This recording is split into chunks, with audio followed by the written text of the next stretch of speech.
Você já parou para pensar que alguns milagres da Bíblia, do jeito que você ouviu, talvez não sejam exatamente como aconteceram? Não estou falando de negar a Bíblia. Estou falando de voltar ao texto original, ao contexto histórico e às evidências arqueológicas para entender o que de fato ocorreu. Ao longo da história, histórias bíblicas foram repetidas e adaptadas, até que em muitos casos a versão popular se distanciou bastante da realidade. O resultado? Sermões emocionantes, mas com detalhes que nunca estiveram no texto original. Hoje vamos ver 7 milagres que não aconteceram como você ouviu. E talvez no final, você perceba que a verdade é ainda mais poderosa do que a versão popular. Sétimo, a queda das muralhas de Jericó. A versão mais conhecida diz que Josué e o povo marcharam 7 vezes ao redor da cidade. Tocaram trombetas e as muralhas caíram instantaneamente como se fossem de papel. O detalhe é que escavações arqueológicas em Tel es-Sultan, identificado como Jericó, mostram que a cidade foi destruída muito antes da chegada dos israelitas, possivelmente por um terremoto. Isso significa que o milagre pode ter sido Deus usando um evento natural no momento exato para cumprir sua promessa.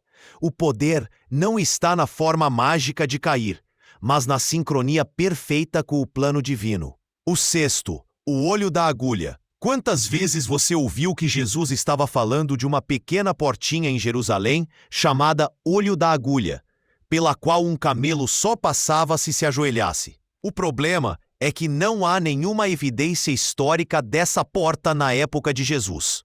O termo pode ter sido uma hipérbole, um exagero intencional para mostrar que é impossível um rico entrar no reino de Deus confiando em suas riquezas.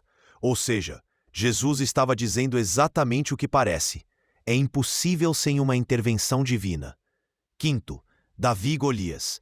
A imagem clássica é de um menino franzino enfrentando um gigante de 3 metros com uma pedrinha e uma funda. Mas registros bíblicos e estudos históricos indicam que Golias pode ter sido mais alto que a média, mas não necessariamente um monstro de 3 metros. Além disso, Davi não estava indefeso. Ele era treinado com funda e essa arma, na época, tinha poder letal comparável a uma pistola de hoje. A lição continua. Deus capacita quem Ele chama. Mas os detalhes mostram que Davi tinha preparo e estratégia. Quarto, o Monte Sinai, o local onde Moisés recebeu os 10 mandamentos, é apontado tradicionalmente no Egito, no Monte Sinai turístico. Porém, estudos arqueológicos e geográficos levantam a hipótese de que o verdadeiro Sinai poderia estar na Península Arábica, no Monte Jebel al-Laus, com características mais compatíveis com a narrativa bíblica. Seja qual for o local exato, a mensagem permanece. Deus se revela no deserto e transforma o impossível em lei de vida. Jonas e o grande peixe. Muitos imaginam um peixe ou baleia engolindo Jonas e ele sobrevivendo intacto, mas a narrativa em hebraico enfatiza o aspecto sobrenatural e não necessariamente um animal específico conhecido por nós hoje. Pode ter sido um milagre direto ou um ser criado por Deus para aquele momento. A questão central não é qual peixe, mas que Deus controla até as profundezas do mar para cumprir seu propósito. 2. O Mar Vermelho. A imagem cinematográfica mostra 2 paredes gigantescas de água e o povo atravessando no seco. Estudos sugerem que a palavra hebraica Yam Suf pode significar mar de juncos, possivelmente um corpo de água raso que, por ação de ventos fortes, abriu passagem temporária. Isso não diminui o milagre. Pelo contrário, mostra que Deus usa os elementos da criação com precisão para salvar seu povo.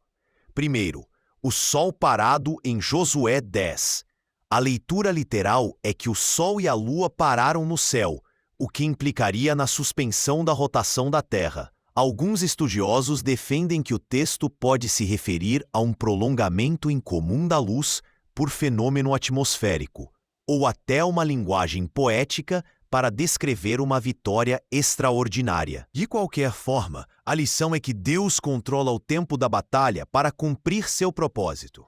Essas revisões não diminuem a Bíblia. Elas nos aproximam da verdade original. O maior milagre é que Deus continua agindo hoje, muitas vezes usando meios naturais para cumprir fins sobrenaturais. E a verdadeira fé não teme investigar, porque toda a verdade vem do mesmo Deus.